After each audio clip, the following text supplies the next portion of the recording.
School Suresh, என் மண்ணுக்காரன், என் மேலே பெரிய பாசம் கொண்டவன். என்ன மனசில் பட்டதை கூச்சமெல்லாம் பேசுவான்.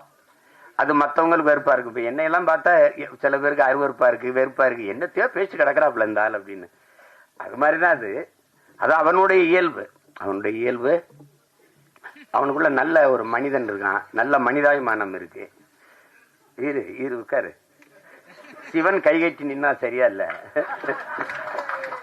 என் பாட்டன் ஆதி பெரும்பாட்டன் கைகட்டுறது சரியா இருக்குது. அதுக்கப்புறம் விஆர் அவரு, விமல் அவர், நீங்க நல்லா வரணும், நல்ல உடலை நல்லா பேண்டுறீங்க, உங்களுக்கு பாராட்டு.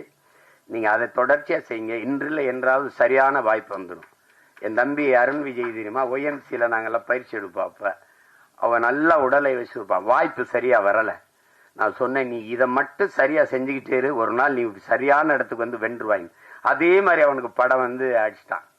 தடயம் அந்த படங்கள்லாம் வந்து குற்றம் 23 அடிச்சுட்டான். அதனால அதை மட்டும் சரியாருங்க. உங்களுக்கு ஒரு சான்று உட்காருங்க சார். எனக்கு எங்கள் அண்ணன் சரத்குமார் நான் அண்ணன் தான் கூப்பிடுவேன். நாங்கள் ரொம்ப நெருக்கம். விண்ணூர்தி நிலையத்தில் சந்தித்தோம். இப்போ பொன்னியின் செல்வன் வெளியாயிடுச்சு. வணக்கம் இந்த வயசில் ஐஸ்வர்யா ஜோடி கேட்குது அப்படி. டே உனக்கு பொறாமேடா. அவர் சார், டே உடலை நல்லா வச்சுக்கிட்டா எந்த வயசுலையும் சாதிக்கலாம்டாங்கிறதுல அதை தான் எல்லாருக்கும் சொல்கிறேன். நம்பிக்கையோடு இருங்க, சாதிக்கலாம். செய்திகளை உடனுக்குடனும் துல்லியமாகவும் தெரிந்து கொள்ள சப்ஸ்கிரைப் பண்ணுங்க.